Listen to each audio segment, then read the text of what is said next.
Right, welcome back and returning back to what we were saying. And here I have to reiterate the words of the First Lady, Mrs. Intisar Sisi, when she said that Egypt is moving steadily towards empowering women, promoting their rights and protecting them from all kinds of verbal and physical abuse.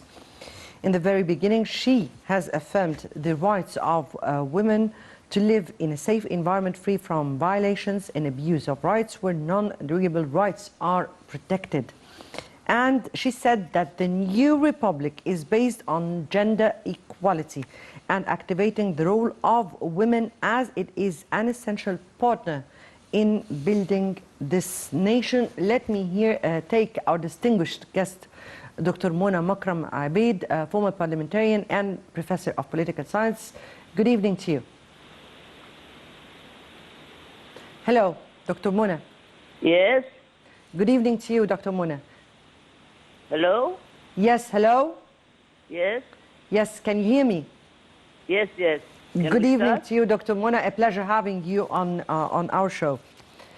Let me here take your vision towards this national strategy for combating violence against women and the era we are living in, and what are women experiencing today?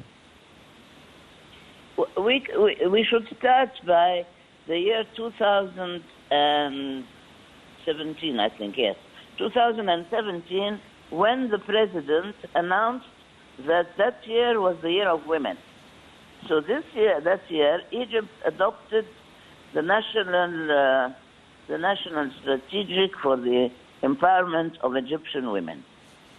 And this highlighted the rise of women and active players in the process of having sustainable development.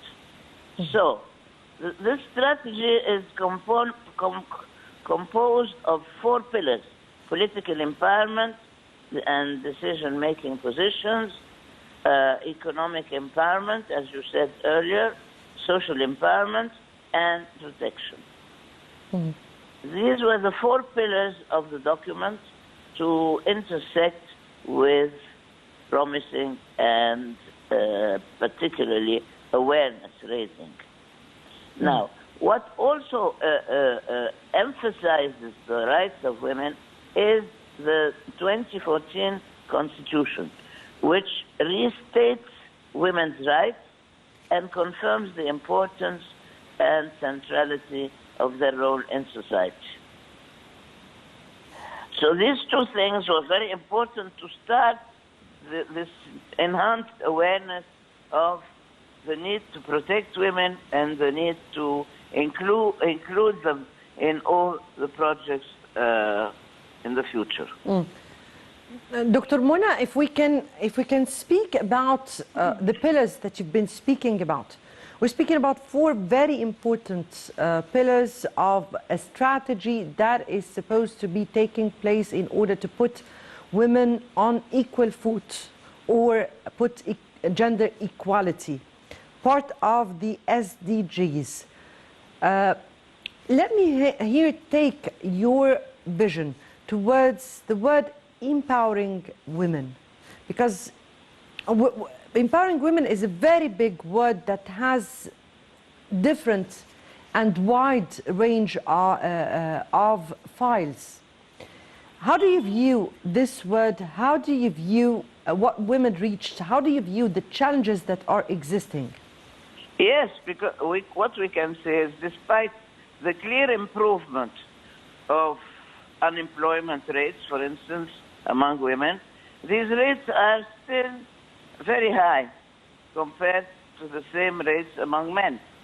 So a lot has to do with the economic empowerment of women and women's participation rate in the workforce, which is still very low. So one of the ways Egypt is attempting to promote women's economic empowerment is by providing microfinance to women. And I think this is extremely important. I am on the board of a microfinance NGO that provides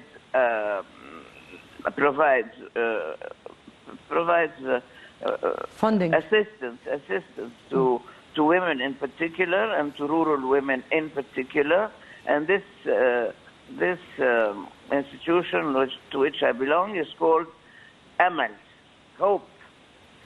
So, and we have very good results, meaning that women repay what they borrow, and very promptly. As soon as they can, they repay. So, and this is exactly what they need, is to alleviate poverty.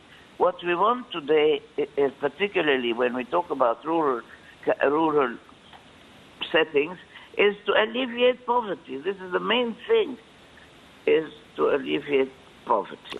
Yes, definitely. The leadership has called for the NGOs and the civil society to actively participate in supporting the state in many files, including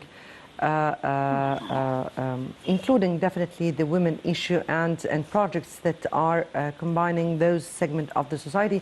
If I may speak also about governmental efforts. And we're speaking about different initiatives. I like the initiative that started with improving the levels of development, which means the concept of investment in principle has gained a lot of attention, because it is investing in women. And as a result, women, various reforms and improvements in the benefits and education systems and the rights to participate in, and the rights to have adequate housing, this is very important too, has been introduced. So these reforms primarily aim to expand the promotion of services to women. So the next 10 years will witness continued commitment and a clear tendency to Egypt to introduce more radical reforms and real changes to investment in human capital, which is doing with more focus on the dissemination to quality and competitiveness. So, in planning the investment in human capital, Egypt needs to consider the issue of overpopulation. I don't know if you spoke about that, but the issue of overpopulation and poverty are the two main challenges that affect the development process and priorities, and it negatively impacts the returns of development. Yes. Yes, definitely. Overgrowth and the growth of population is definitely a threat to all the developmental programs and plans put by the state. Definitely, it's a big challenge. But today we are really focusing on the women's status, and we are really focusing on how to end violence against women, how to protect women in order to be an active partner in the society, contribute to the well. The main thing also is to protect women against violence. And this includes genital mutilation, for instance, or the marriage of very young girls, forced marriage of very young girls, and so on. So these are the practices that are still going on, unfortunately. Yes, definitely those are practices that were from traditions or unfavorable traditions. Yes, but we have to fight tradition. We have to fight tradition. Yes, there's no such very thing much. as saying this is tradition. No, we have to fight it. This is criminal. Exactly, this they is were a criminal really practice. Exactly. They were really discriminized or put into discriminal action, and were really they were really punished for by law. or put into crimes. I want to say also that it's very important to promote digital transformation. You know, this is a trend now, and I think in the wake of the COVID pandemic and the various economic and social impacts, there is considerable momentum around digital transformation that could provide an opportunity. So the issue is of great importance, as it has been proven during the pandemic, and which proves the value of investment in it in past years. So Yes. promoting digital transformation and continuing to adopt policies and approaches that support it will help attain the Sustainable Development Goals, which are the real objectives today. Yes, Dr. Mona Makram Ebeid, former parliamentarian and professor of political science. We thank you so much for being with us. And definitely, digital transformation would really facilitate the issue of bringing data about women, so we can be aware of women,